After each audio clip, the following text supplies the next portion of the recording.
Hello, it's Hebby, and I have committed to making every single Wings of Fire dragon into a plushie in vaguely alphabetical order. I love this book series, and I love dragons as a whole thing.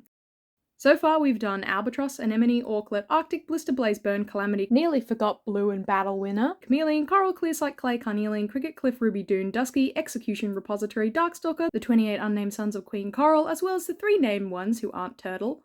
And you can make them yourself, because the patterns are for free on my Patreon. If you want to support me with dollars, I would give you a wet, sloppy dragon kiss too.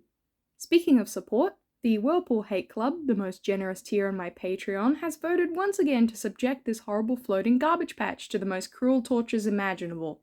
And for this video, he shall be crushed under the not insignificant weight of Darkstalker. He's about 7 or 8 kilos, and combined with his size, he's an unwieldy beast to hold. So thanks Phoenix Fire, Skywing Dad, Ninja Kitty Awakens, The Wait Zaranek Fluffle, and 8-Bit Beetle for sponsoring this normal activity. And now, Whirlpool shall be returned to my closet, which shall henceforth be referred to as solitary confinement. Anyway, since there's 400 bajillion characters in this story and 17 mainline books with several spin-off side books, I have selected only the relatively important characters to do in the main challenge, and everyone else got shoved off onto these tally sheets, where the comments section voted for whichever one of the characters they really just couldn't live without seeing as a plush. And I'm going to do one of these every time we come across a letter which either has no characters I've selected for it, or a very small amount. Anyways, now it's the culmination of these votes. Time to count these suckers up. Honourable mentions for winning the golden ticket are Six Claws with 84 votes, but I'm gonna do Six Claws, alright? I'm coming back for him. Firefly, the hypothetical child of Glory and Deathbringer, as seen in a not yet canon Vision of the Future by Moon, with 81. Sunstreak, who died 1500 years ago in relation to the plot, and who was the first husband of Clearsight, who she married after breaking up with Darkstalker, with 77 votes. Dinner the Fox, who is literally just a fox that Stonemover enchanted to bring him food, with 80 votes. Osprey, who in the graphic novels is wingless and in the books is a tail-paralysed flightless dragon who existed for 8 seconds in the plot before getting dropped off a building, 71 votes. And everyone made a strong last-minute push for the Hivewing Librarian, who is unfortunately unnamed but has 61 votes. But the real battle is between Monarch, the last queen of the Silkwings at the time of the Tree Wars in history and who appeared briefly in the Guide to the Dragon World, who has 86 votes. Cobra Lily, Sundew's graceful, slightly heartless poison wing friend who appears briefly in a few places, who has 118 votes. And after an incredibly successful campaign by one of the least sane people in the comments section, Tao, a character who you may not remember, has been boosted up through the ranks to a very respectable 119. And a Dragon the Cat, who is not a dragon, they are a cat. This grumpy orange beast won with 125 votes. It was a close call at the end there between Tao, Cobra Lily and Dragon. In the end, the cat won by 6 votes. But listen, 6 votes is pretty insubstantial.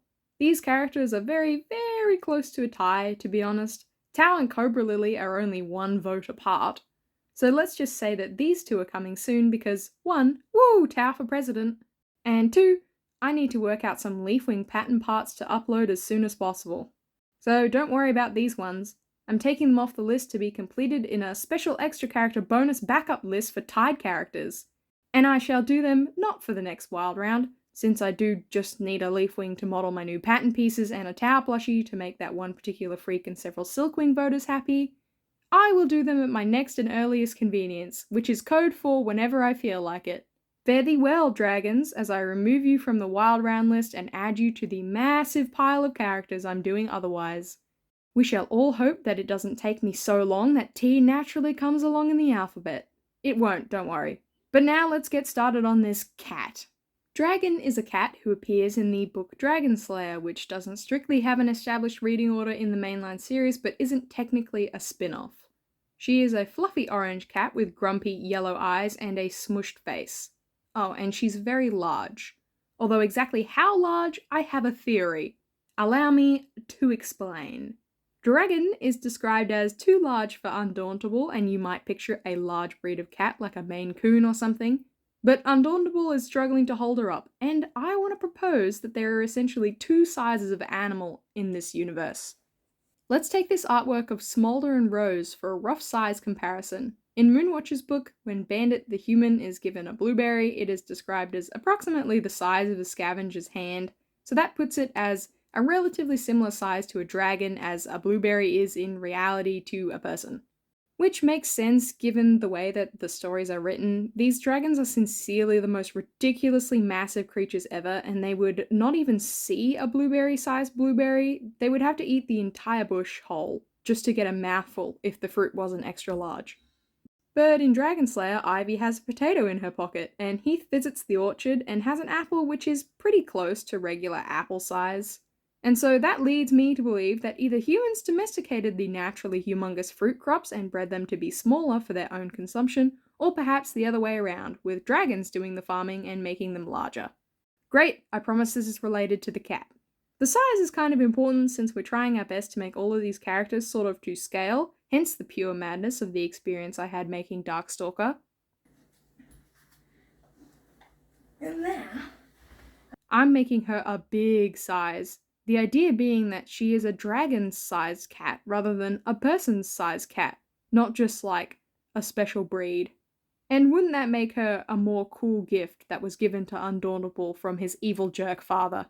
Now let's put our plushie in the frame for the size chart. And a person would realistically be this size to our plushie, but let's be honest, if we made a human in the future, you wouldn't even be able to see their face at this size. So let's make them bigger so it's actually feasible to make for me, and scale the cat accordingly. Alright, this is vaguely how big we shall be making this dragon who is not a dragon plushie. Let us begin.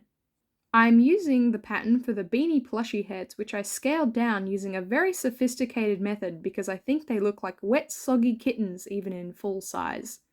This pattern's going to be up online for free too. I wanted to make a larger scale cat pattern in a floppy style in order to make warrior cats plushies, and you might have to wait for that, but it'll be similar to this tiny one. I picked this very soft, ginger orange material from my vast fabric collection. Dragon is described as very fluffy, and on such a small pattern, the 5mm pile minky will look like a long-haired cat.